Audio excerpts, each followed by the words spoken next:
Well, good evening, everyone. It's a huge privilege to be welcoming you this evening to At Home in the World, part of our series of events connected to Reflections, Contemporary Art of the Middle East and North Africa, the subject of an exhibition of works from the collection of the British Museum that will be open when we can, we think in mid-May, hopefully.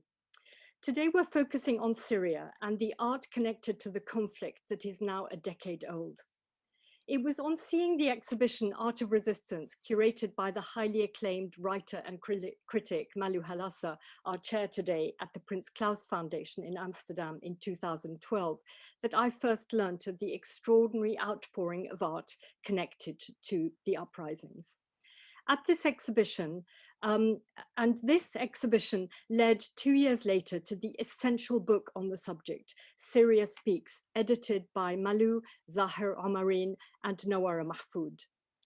Malu's love affair with Syria, in fact, began in about the year 2000 in quite another direction, when, amongst other projects, she began researching the glorious book with Rana Salam, The Secret Life of Syrian Lingerie, Intimacy and Design, that was published in 2008.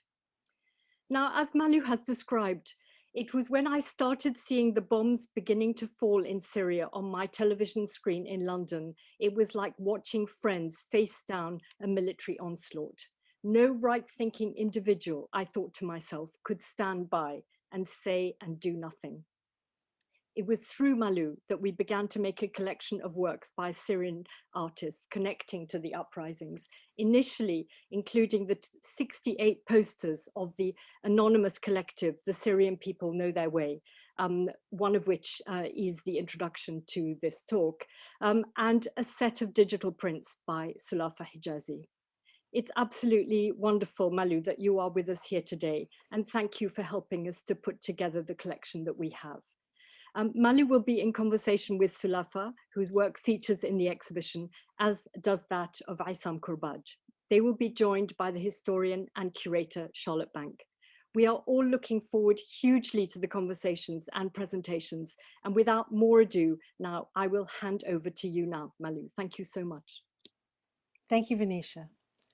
In 2012, it was at the first London exhibition of the Syrian cartoonist Ali Farzad that a few of us were in the back room, among them Dan Gorman, now the executive director of English Pen, and the Syrian journalist Nawara Mahfouz, who had become one of the co-editors with me on our book, Syria Speaks. We were standing around a computer and watching on the internet the devastatingly funny Masasit Mati, puppet satire against the Bashar al-Assad regime. Between Farzad, the grand, older cartoonist of Syria, and this anonymous theater film collective, suddenly Syrian society, its black humor, art, and political despair cracked open in a spectacular way. Then a few nights later, I made a call to someone I didn't know, a name I had been given. I'd been told this guy, a foreign student, was connected to a poster collective, Al-Shab al-Sori Arif Tariq. The Syrian people know their way. They were working solely online, creating the posters that were downloaded, printed, and taken on mass marches against the regime that had started in 2011. It seemed that everyone was working anonymously, and because of the violent reaction of the regime against people who had been demonstrating on the streets, the mass arrests, and now we know the mass torturing, all of them were in danger. That young man was Zahir Omarin, who became another co-editor for our book. Sometimes when collecting material, I never really knew who I was talking to or contacting. Some of them to this day, I don't know their real names or their whereabouts inside Syria, like the young people who gave me cartoons from Comics for Syria, another anonymous collective that published on Facebook. But it was the fine art, literally pouring out of the Syrian revolution, that was devastating. Like the film A Button and a Day by Azza Hamwi, a camera sewn into an artist's purse is taken on a stroll through regime-controlled areas where people were seemingly having fun, and then a short cab ride away to a rebel-held suburb where people survive by eating and living communally. Or Yusuf Abdelki's group Art and Freedom, based on the Egyptian 1930s anti-fascist art movement, Art et Liberté. Syrian artists signed their real names to their artwork, again shown on Facebook, and some, like Abdelki, were kidnapped. Those early years of the Syrian conflict, when it was a revolution before it turned into a proxy war, was a disaster played out in front of us in real time. There was an urgency to document the art, to frame it as the movement it was, to look at its aesthetics as well as its activism, and to understand how remarkable this outpouring of creative expression was, considering the long history of silence that had been Syria. We were discovering new material right up until the time we went to press. And what I realized while working on the book and after its publication was that while this Syrian art, while specific to Syria, wasn't just about Syrians or their experience. When Khalil Yunus made his pen and ink drawings of innocent people who had been killed by barrel bombs or had their throats cut, these powerful images were like the paintings of Goya. They were about the horror of all wars. Art like this tells us about the world that we live in and the world that we have made. This evening, we have three very special guests. Two of them were contributors to Syria Speaks, Sulafa Hijazi and the art historian and critic Dr. Charlotte Bank. With them is artist Issam Kourbaj, whose art installations capture the frailty of human experience. People like to think that Syria is over there, not connected to us here. Issam's work reminds us that ideas formed by and come out of Syria originate from an emotional place and space all of us recognize. This evening, each of our guests will give a presentation, and after the presentations, we'll have a short panel discussion before taking questions from the audience. Did it really take a war to bring Syrian contemporary art to the world's attention? Our first speaker will be Dr. Charlotte Bank. Charlotte is an art historian and curator with a PhD in Arabic from the University of Geneva. She has held academic positions and fellowships at the universities of Bamberg and Geneva, the Orient Institute, Beirut, and the Museum of Islamic Art, Berlin. As a curator, she has worked with art institutions in Europe and the Middle East. Her new book, The Contemporary Art Scene in Syria, Social Critique and an Artistic Movement, was published last year at the height of the pandemic. And this evening, I am incredibly proud to say this is the book's first public outing. Dr. Charlotte Bank. Thank you so much. Thank you, Malou, and thank you, Venetia, for putting this event together and inviting me to participate. Now, over the past decade, since the beginning of the Syrian uprising, Syrian artists have become increasingly visible on the international art scene. This stands in contrast to the decade before that. Despite the focus on Middle Eastern artists on large-scale exhibitions and biennials during the 2000s, Syrian artists were mostly lacking from these events. And this underrepresentation has then led to the widespread idea that the production that came out of this uprising was novel and spontaneous without any roots in previous practices, that Syria had had no significant artistic production prior to the uprising. I want to problematize this notion here today. The lack of international visibility of Syrian artists in the 2000s was actually one of the reasons that pushed me to do the research that finally made it into my book, The Contemporary Art Scene in Syria, Social Critique and an Artistic Movement. I was also struck by the negative position of many curators towards the art coming out of the country. There were many reasons one could cite for this mentioned absence of Syrian artists on international events. One surely has to do with the difficulty one had to navigate in Syria when compared with the situation in Beirut, for instance. Researching contemporary art necessitated being on the ground for a longer period of time, and time is something international curators notoriously have very little of.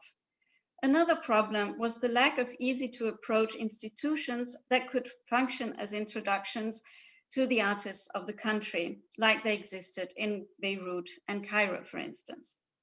It was also often very difficult for young Syrian artists to travel abroad due to visa restrictions, and fewer had received Western training, which meant they had fewer international contacts themselves and were maybe less trained in framing their work in the conceptual language of the English-speaking global art world. Artists in Syria were aware of these problems, and several expressed their frustration at the situation in their discussions with me.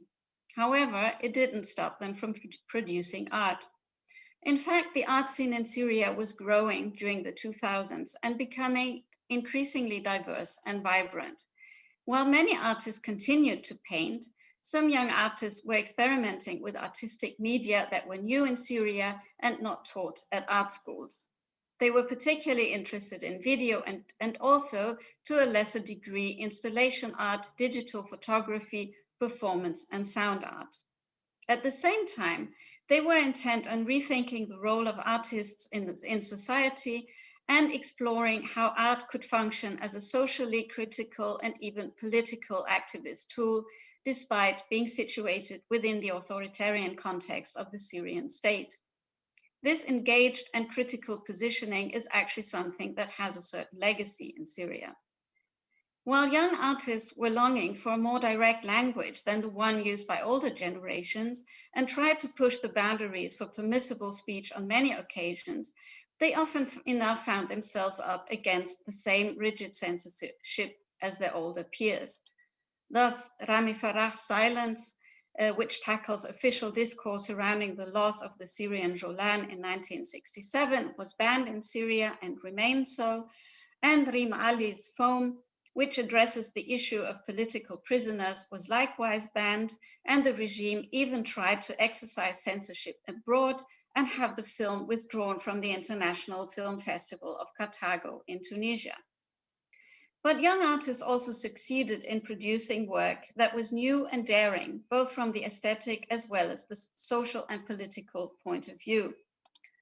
Let me just give a few examples. Sudatka Dance, Two Cities and a Prison is a video that focuses on the work of an experimental theater group on its tour through Syria, who take up controversial issues like birth control and domestic violence in interactive plays with audience participation. They also work with a group of imprisoned youth in a prison near Damascus. The video is an interesting testimony of what was possible in Syria during the 2000s, but also of the limits artists had to navigate. The stage shows are surprisingly open in the way audiences and actors discuss and argue controversial issues, but the part filmed in the prison points to the restriction of artistic production, as filming had to be done with many precautions.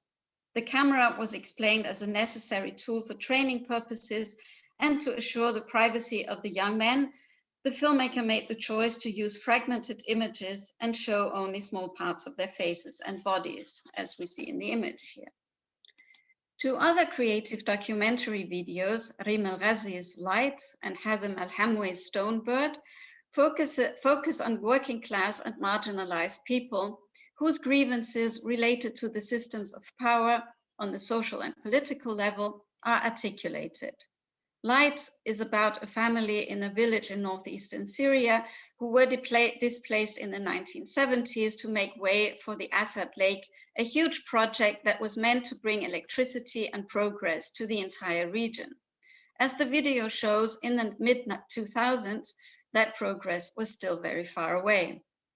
Stonebird gives voice to a man who lives on the fringes of society in a small Syrian city. He suffers from a mental illness which seems rooted in a terrible personal secret.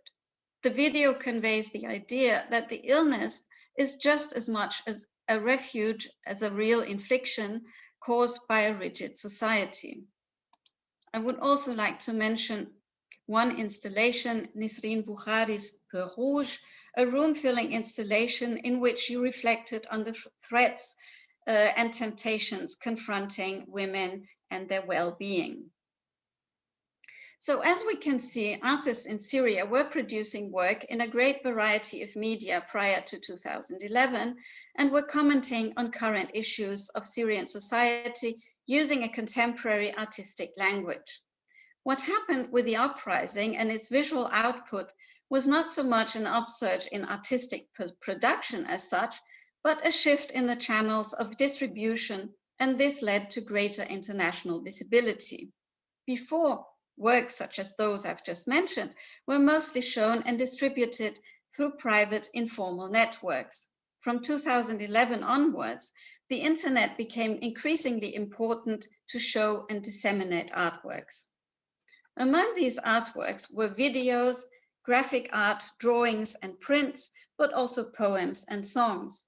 One video is Conte de Printemps by Mohamed Omran and Dani Abouloh. It interweaves documentary footage with animated drawn paper figures. With very simple means, the video tells the story of the hopes of the Syrian uprising that refused to be crushed even when faced with brutal violence. What could be observed in the early days of the uprising was that works tended to be much more outspoken than before, but often at the price of anonymity, or artists' worked as collectives. As the mentioned poster collective, the Syrian People Know Their Way, they produced a large number of posters which could be downloaded and printed by protesters who then carried them during demonstrations.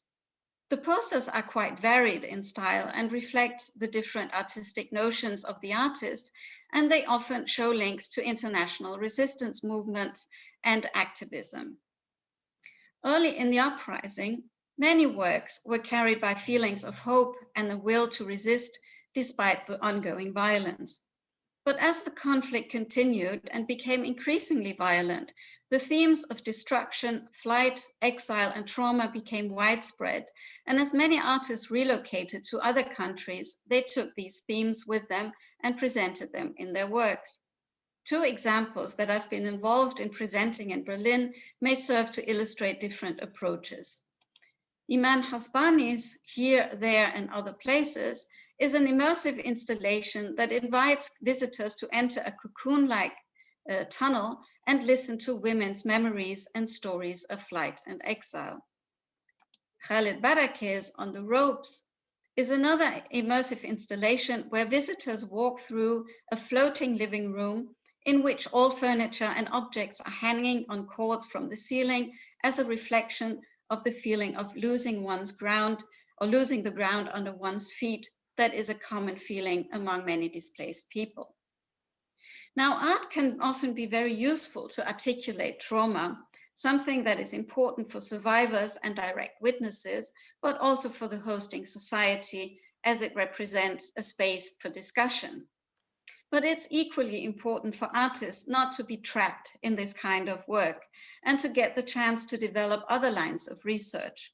Institutions, big and small, can play a vital role to accommodate this new production that we will see in the future. Thank you. Thank you, Charlotte. Our next speaker is Sulafa Hijazi. Born in Damascus, Syria, Sulafa is a director and multimedia artist based in Berlin. She studied at the Higher Institute of Dramatic Arts in Syria and at the Stadelschule Fine Art Academy in Frankfurt. Her artworks, which have been exhibited in galleries in Europe and featured in online platforms, newspapers, and books, have been collected by, as well as the British Museum, the Barjil Art Foundation in Sharjah, the International Media Support, IMS, in Copenhagen, and the Müncher Kammerspiel in Munich. Sulafa Hijazi. Thank you very much, Malou. Thank you, Charlotte, and thank you, Venetia, for this invitation and for this nice dialogue. After a long time, we haven't seen each other. So I want to start my presentation with this photo. And this photo is taken from my school, in my high school, actually. And it shows the military uniform that we used to wear every day in the school. Syria is a socialist country, and such as the DDR and other socialist countries, we used to have an army lesson every week, and we used to learn how to use weapons since 30 years old.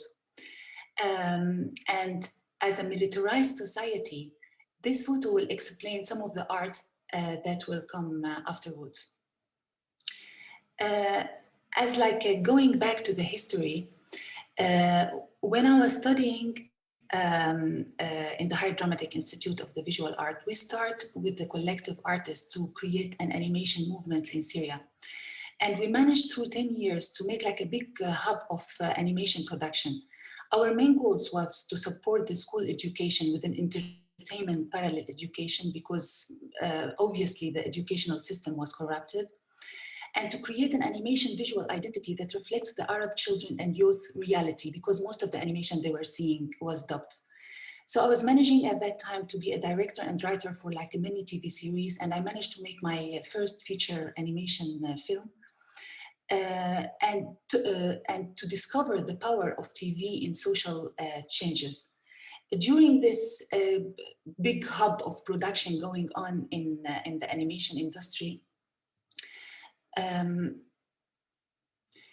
Syrian revolution started in 2011, and we were, me and most of my friends, we were involving in this revolution, like emotionally and in work and everything. But at the beginning, art was like part in the street. So art was part in the demonstration. It was in the performance, it was in the songs, in the panels. And it was like kind of spontaneous happening during the demonstrations. And when we wanted to speak up and to talk about what's happening, we discovered the Facebook as a medium that it's open and it's outside the censorship of the regime. So Facebook was for us like a way to organize ourselves in our activism, and in the same time to post artworks that was not under any, it's still under the censorship of the regime for sure, but it's less dangerous to do them, for example, as a graffiti in the streets or something. That when I start to do the ongoing series, and I was doing illustration and post them regularly on social media, and not thinking where are they going or something. It was just like to share these thoughts and this like load of emotions and ideas and braveness happening around through those images. And most of the series was published between 2011 and 2012 when I was still in Damascus, because before I left to Germany. The ongoing series, through this, I was like criticizing the militarizing society that we grew up in. I was criticizing the social oppression, the religion oppression, and although those drawings were coming from my personal experience in Syria, but it could lead to a universal message with any struggle against the militarization regime, against a dictatorial regime, and it can carry this universal message. Later on, these artworks that we were doing as a collective artist, like just publishing our art on social media, it's left the virtual world and it's becoming in the physical world, in galleries and in newspaper, in books. We didn't expect actually this to happen, but at some point we were glad about it, because the media was presenting us in a way that it was filtered and through agendas and stuff. So we felt like through this art being exhibited in different places, we can have like a connection, a human to human, and we can say our story that yes, there are like a peaceful resistance in Syria, and it's not an Islamic revolution as most of the media were saying. And also, like, for example, this illustration I did in 2012 in Damascus, but later on, I discovered that an unknown artist drew this illustration in one of the walls in Homs. So for me also, it shows how like this digital movements it goes into the physical world in different directions. After that, I left to Frankfurt. I was studying conceptual art there. But during 2014 till 2016, the amount of violence images that were coming from social media, it led us with a lot of questions about, is it normalizing violence? Is it helping escalating the violence itself? What shall we, our responsibility as a publisher and consumers, are we allowed to show, for example, the people in undignified situation? Are we allowed to show the children images in a very bad situation? So all of those questions about the immersive quantity of violence, which is also traumatize you as a person, like keep seeing them every day and every day. My last photo from Ongoing, my last illustration from Ongoing, it's called Striptease.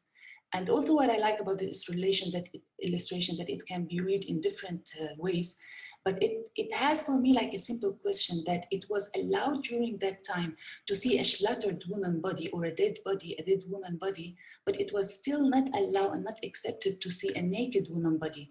And it comes with all those movements with Facebook of like free your nipples and stuff. And it's also questioned the idea of censorship and freedom in a different way. My art between, just like to go quickly through my artworks after between 2016 and now. After I studied conceptual art, I started to experiment with different mediums, with digital art and multimedia and digital art forms. This one of my exhibition that it called Animated Images, and it's based on lenticular prints that we can, the audience can see them in interactive way if they move.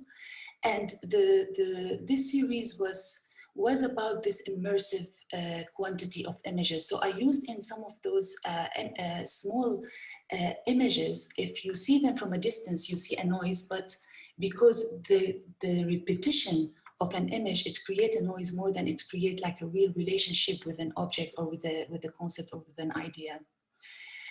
This artworks I did in 2019, it's called Dress, and it's 327 QR codes. Together they formulate a decorative mosaic similar to those seen in the traditional embroidery style in the Levant area. Each QR code of those, they lead to an article, an image, or a text, making the artwork as a research base itself. Now I'm showing like an art exhibition called Through a Window in the Kammerspiele in Münchener, and because of the corona, so we can only see the artwork through the window. And also the artworks that were exhibited are talking about us seeing life through screens and through windows. So it has this parallel meanings, this similarity. This video art is one of the things that's showing. It's called artificial intelligence.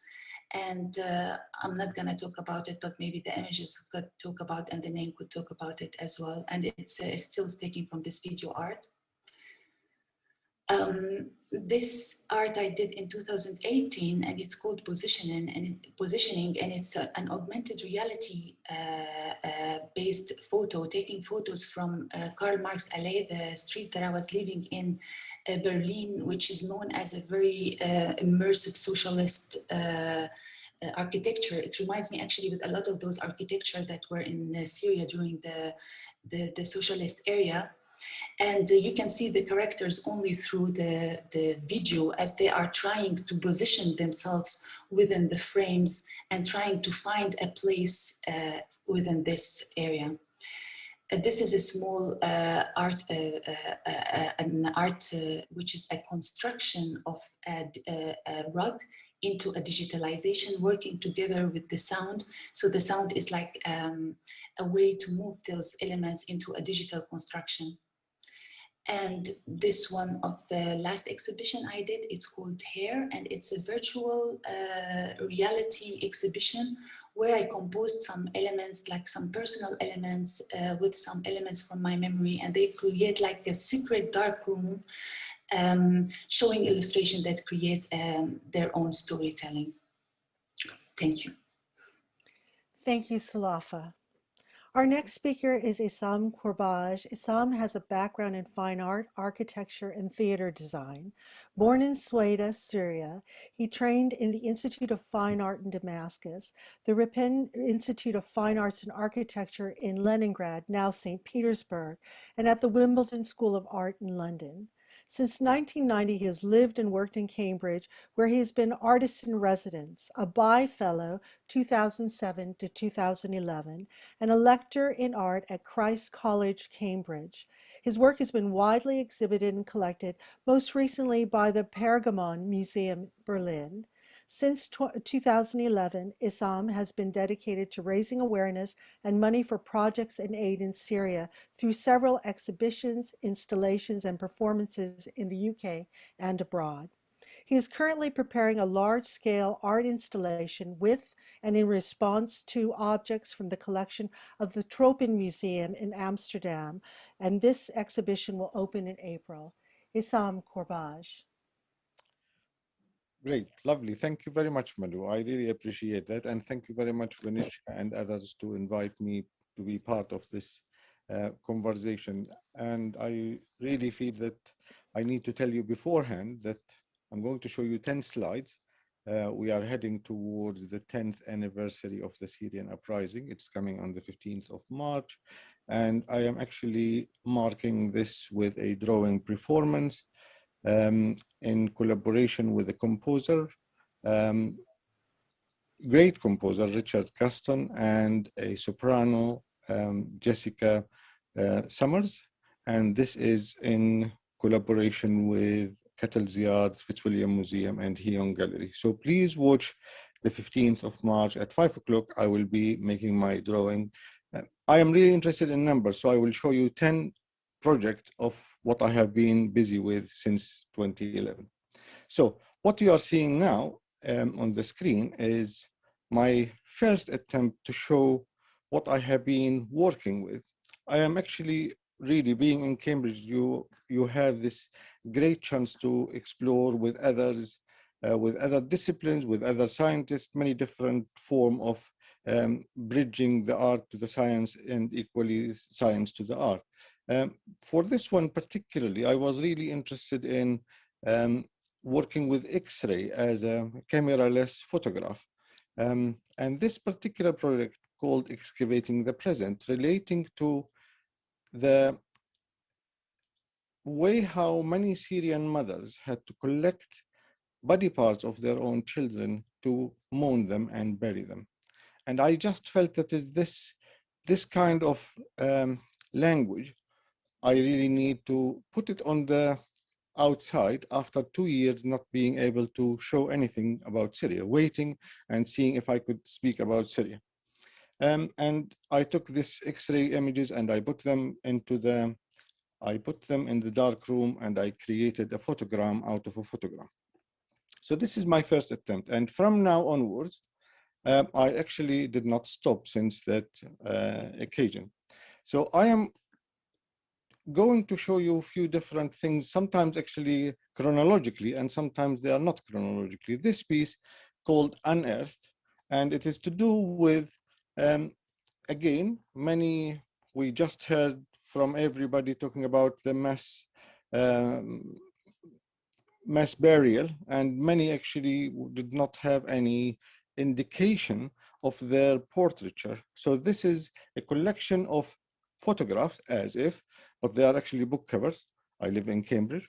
And actually each of them have a black line, and in that black line, almost a mourning ribbon to do with these individuals, that is, they are totally unknown. And being on the floor of a beautiful church, St. Peter's Church, where usually stones are, if you like, burial stones are installed.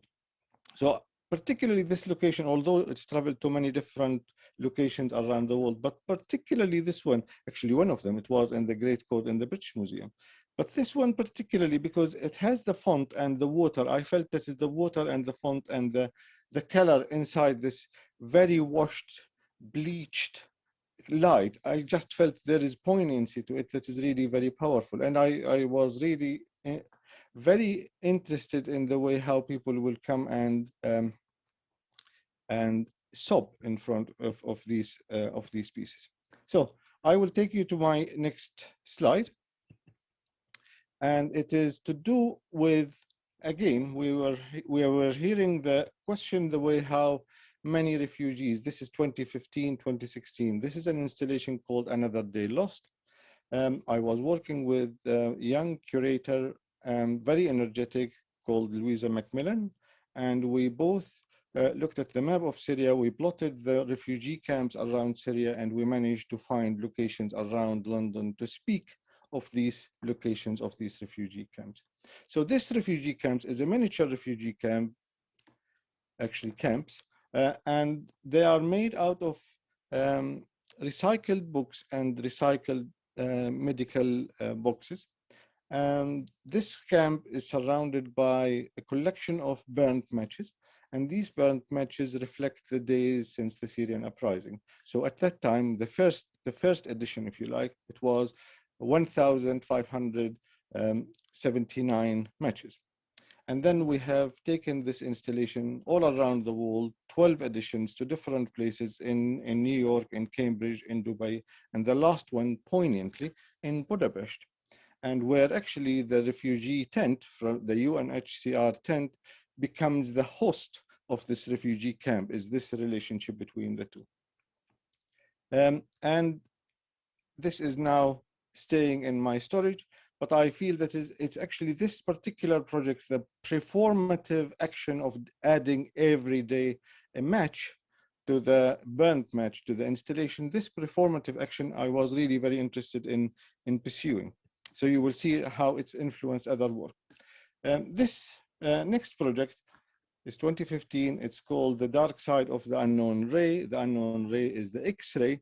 And I was really interested in the way how taking an inspiration from the location where is this exhibition, it's in Delston Grove, and the absence of the altar, I created a new altar. This new altar made out of this artwork that's inspired by a ball from the Met Museum, but equally inside there is a clock. That clock is stopped on 2011, which is the uprising date, and only the arm of the second is having this pulse of, but is staying still. Somehow that I felt that this indication of the material and the space, how they speak to each other. Now, the next one.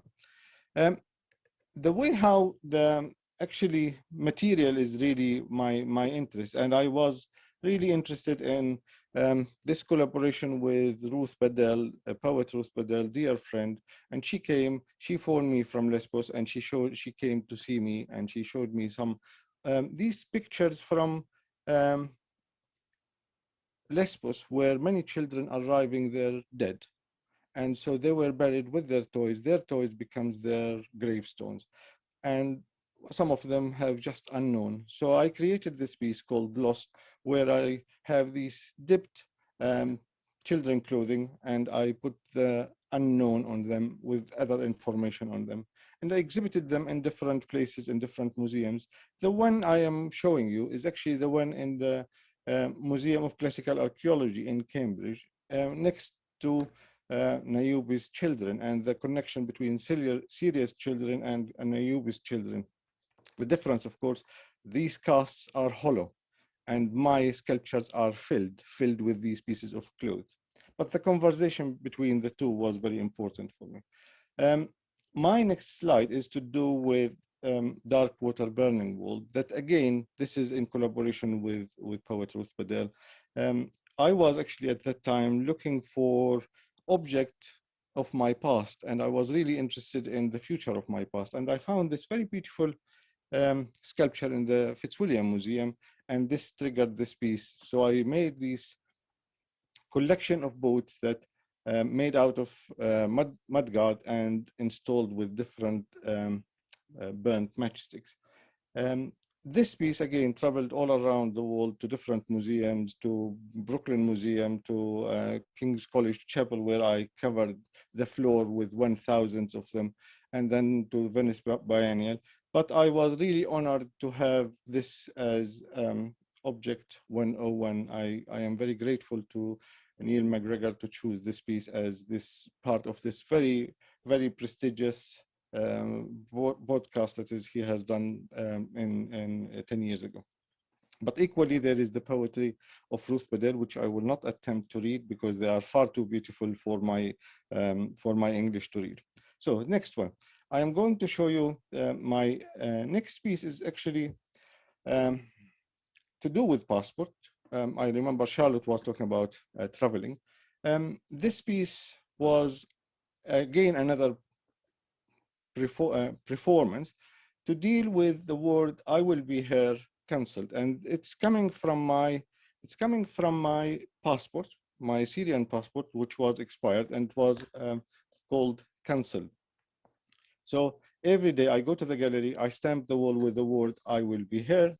Then I actually put my Syrian passport with the word cancelled. Until 60 days later, the word cancelled attracted my attention and I started chopping one letter a day. So the word cancelled became the word can, and the word can only at that time I protested, don't cancel me, I am here.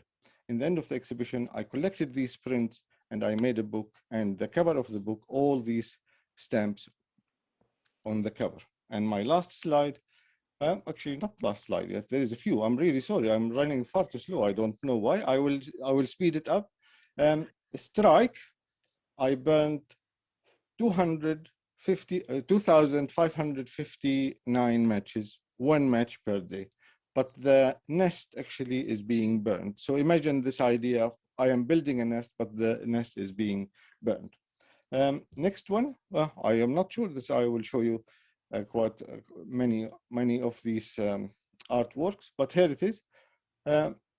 In 2017, I was invited to the Pen Museum to respond to their antiquity from Iraq and Syria. And the last thing you see in my exhibition, in the exhibition called Aleppo soap, don't wash your hands. This is 2017. And this phrase actually made a new meaning when I came to 2020 with the pandemic. So the Fitzwilliam Museum contacted me to respond to one of their objects, and I found the object called the eye idols from Syria. So the museum had three.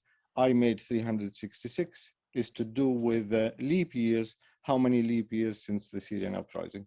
And I promise you now is my last slide, and here it is, my last slide. It is now what I'm doing now in April with the Tropen Museum. I saw this very beautiful, unassuming plate from Aleppo. And in the plate, there is a seed that becomes a flower. The flower becomes a fruit, the fruit producing the seed. And this is the cycle of life that's been interrupted in this conflict. So I am making an installation of 4,348 miniature boats. Each will carry different meaning, from seeds, charred seeds, to sand, to people. So this is what I have in my 10 slide. I'm sorry I ran out of my time. Thank you very much. And I will hand it back to you, Melu. Thank you very much, Sam. I'm going to start our short panel discussion by asking Issam you a question first. It was very interesting to me at the beginning of your presentation that you were saying that it took 2 years for you to come to doing art about Syria. In your previous artwork, you've done artwork related to the conflict in Iraq. And I was interested in these 2 years. Was it just a process of thinking? But when you finally did come to working on Syria, I'm interested about how this close introspection on home or notions of home, how that influenced you in your work.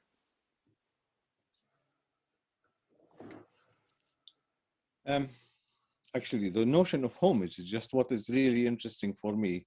Where is that? Is it in front of our skin? Is it in the back of our skin? Is it under our feet? Is it above our head? Is it a place we touch, or is it a place we are touched by? In my case, actually, I lost all of the above because I left Syria. And it's much easier to deal with.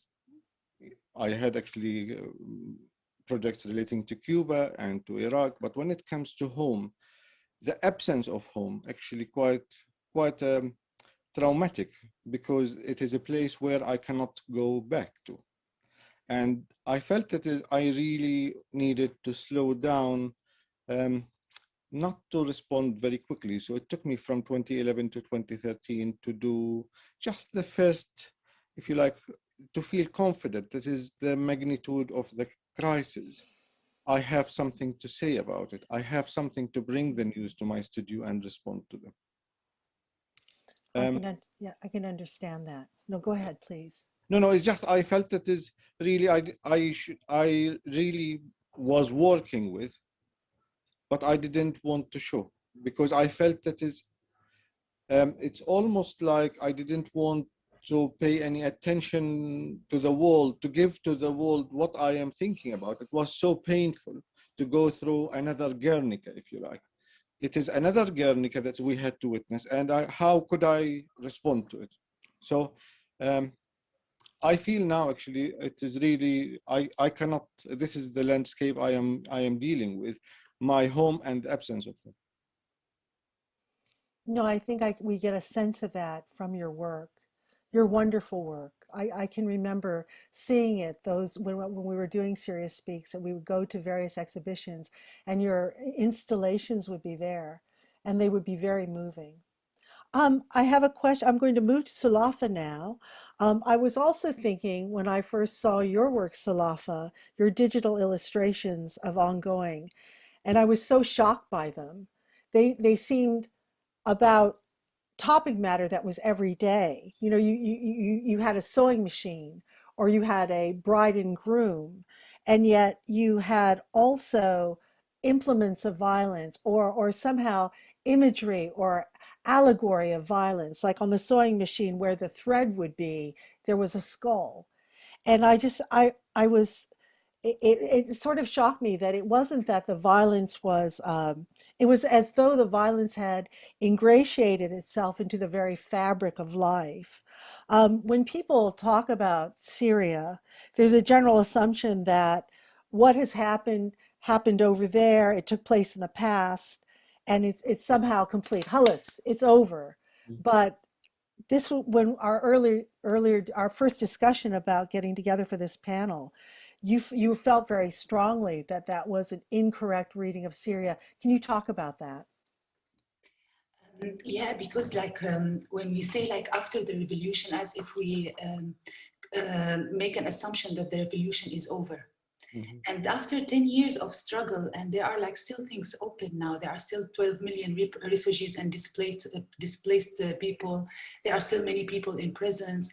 There are still trials actually happening on. So it's unfair to say that the situation is closed or like we have an end, that this is the end. So I prefer to say it's ongoing, and I hope the time is still passing. The other part of the question, like what's happening here and there, we're always hearing since the Syrian uprising happening, we always hear this dualism, you and us, here and there. And I think this dualism is like flattening the real conflict, the source of it. I think what's happening in Syria is not only a Syrian issue. It's part of an international system that leads to this act.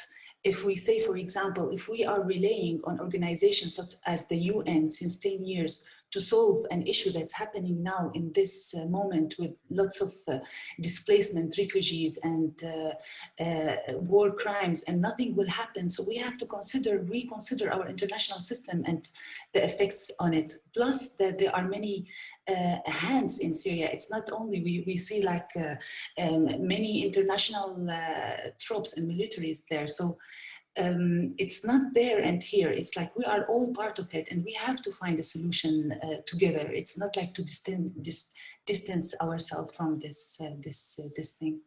Maybe this idea of fragmentation is incorrect. That we're really more joined up than we think we are, and that we need our politicians and our policymakers and our NGOs to stop sort of, you know, Afghanistan is here, what's going on in Syria is over there, is that it's all connected. And we haven't yet had someone who really takes an overview and joins up the dots. But that is taking us a little bit away from the art. And I'm going to turn to Charlotte now.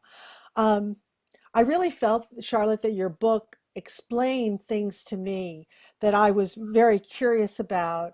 Like, for example, when I was doing research for the book, The Secret Life of Syrian Lingerie, you know, Syria at that time, the 11th largest cotton producer in the world. And yet when I went to the V&A library, I found one book with maybe 2 paragraphs about the cotton industry in Syria. And I felt that about manufacturing. And then when I came to contemporary art, I felt the same thing, this mystery, and then also I was also thinking that, you know, when after 2011, when Syrian artists were in Beirut, when it had been the new center of Syrian painting was in Beirut, and there were all these exhibitions going on of Syrian painting, my friends would call me from Beirut and they say, "Oh, Malou, you've got to see this painting. It's so fabulous." And it really made me question. I thought to myself, you live only 3 hours away from Syria, and you didn't know that these painters were there. You didn't know about Syrian painting. And it's the wall that was even there between Syria and Lebanon, that the people trying to look in couldn't look in. People who were trying to get out or look out couldn't look out. And I was so, your book really explained that to me. So I was wondering if you could comment more about that. Yes, thank you. Thank you for pointing it out. It was one thing that really, as I mentioned, I got into this research by this bafflement that I had when I looked at international art exhibitions that were all of a sudden during the early 2000s, we had this massive output of exhibitions focusing on contemporary Middle Eastern art, and Syrian artists were hardly ever present. Sometimes you would see a film, maybe, but you wouldn't see the works of artists, of visual artists. And knowing Syria, I began to wonder why this was the case. A country with this history of art, with an important local art history, an important history of cinematic production. How come that this country was completely absent from these events, or almost completely absent? And that was what got me curious. Whenever I encounter an obstacle, I get curious and I start looking into it. And I also read some quite puzzling statements by some international curators that there was nothing going on in Syria in terms of contemporary art. And then then when you notice that people make these statements, but at the same time you find out that they've only spent like 2 days in August in Damascus, and based on those 2 days they make this sweeping statement. That got me even more puzzled. And so that was what really got me into doing this research. And as I mentioned briefly, there were a lot of issues, because I know the problems for curators who work with institutions. They have only very limited time to do research, and but there was this multifaceted constellation of issues going on that I think I try to explain the different issues in the book, that it's related to the lack of time and also of interest of international curators. It's lack of an institutional network and structure in Syria at that time that could help curators and researchers who would have been interested. There was the problem of traveling for many, especially younger artists who found it difficult to get out because of visa restrictions. And so all these different factors came together to create this situation. And the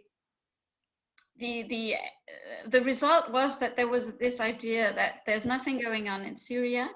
And then all of a sudden, people were so surprised when, after 2011, we began to see it. And even people in Beirut, you're right. I don't know why they never took the taxi when they could to go to Damascus and just explore. I know, if only we could take that taxi right now and go to Damascus. Exactly. That's what I feel in my heart almost every day. But I think we have to open up the discussion to questions from our audience. And there's a very interesting question from someone who's anonymous, and it's for all the speakers.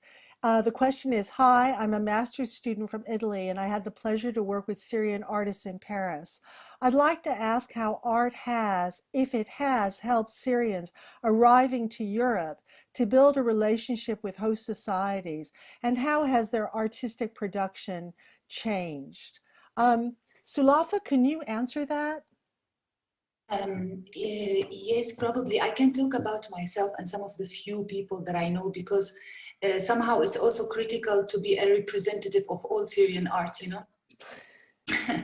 But in general, I think, yes, for sure, the arrival to a host countries has played lots of role in developing or changing or like enhancing the artworks in different ways. Because being also in an environment with international students, it's also enrich the art practice. We have also to understand that the Damascus University is very closed, and being open to a different kind of international practice was I think it was important for at least for me also. I can say that for me it was important to see that. How it plays roles with the host countries, I'm not sure, but because there were like lots of overwhelming things about what is Syria in the media, in the art, in the stuff. Part of it was a good communication, and part of it also was a flat communication, because it turns also the Syrian cause into a whining cause, like we are the victimizing or a problem. So it distant actually the communication. So it has different aspects, depend on the type of art or the type of experience itself. There's another question from Luna Icy from the UK. And her question is, as mentioned, the 10-year anniversary of the Syrian war is approaching. What do you envision, or what would you like to see in the future of the Syrian art landscape and world? Also, what advice would you give for the next generation of artists from Syria? Issam, can you answer that for us? Art actually is a very powerful tool. So regardless where you are, you find your way to it. And I know from my colleagues in Syria, that is, they did not actually, all what's happening did not stop them making art and being actually, being activists in their own right, in their own way. I won't be able to give any advice in terms of what to do, simply because art is not something that is you do as a part-time. It's not something that it is part of your DNA, and somehow it is a form of refuge, where you refuge for yourself, to find yourself. So if one is able to find a place to speak, this is the only, I mean, this is the power of art. It is actually, it is a bridge between the self and the others, and one needs to develop that language. It's not overnight. It is a very long, sleepless night, like in my case now. There's also a question from Louisa McMillan, and it's for the speakers. Between the dormant seeds in Issam's boats and the trapped figures in Sulafa's lenticular images, how important do you think the idea of being stuck in limbo or trapped in time is important for artists? Charlotte, can you answer that? Well, I think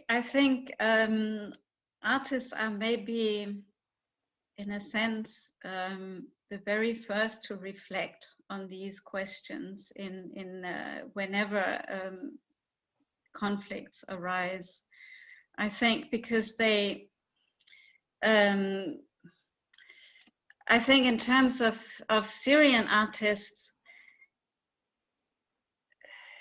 processing what is happening back home, and at the same time trying to find a way to articulate that is something that has, I don't know if I don't really know if I'm going on the right direction to answer the question. It's a tricky one, I think. But I also think that limbo, being stuck in limbo, that time of contemplation, all the emotions, anxiety, fear. I think that the artistic response is we can't really touch it, but it does come out, and it comes out in a way that touches us. That's what I've noticed, because I'm not an artist. I think the last question from our audience has to go to Venetia, and this is from again an anonymous, and their question, their question was really, I'm going to modify this question a little bit, but what was the first piece of Syrian contemporary art that you collected for the British Museum? Well, thank you. Yeah. I think that it was a work, two actually. One little work by Mudaris, and the other was some really amazing prints by Yusuf Abdelki, from the 90s. So those were the first ones. But I mean, Charlotte is right, in the sense that actually the work of Syrian artists wasn't very well known, as indeed one could say the art of artists from across the Middle East was not very well known in the so-called West. So it's part of a bigger problem, I would say. But anyway, those are the two earliest ones that we had. I think that our time is, yes, we're running out of time now. So, I want to thank everybody for joining us, and I'll leave it to Venetia for closing remarks. Well, thank you so much, Malu, for being such a fantastic chair and just bringing all that passion and love that you have for Syria to this panel. Charlotte, for giving us the wonderful context, and Sulafa and Issam, you are willing us not to forget what is going on and has been going on these 10 past dreadful years.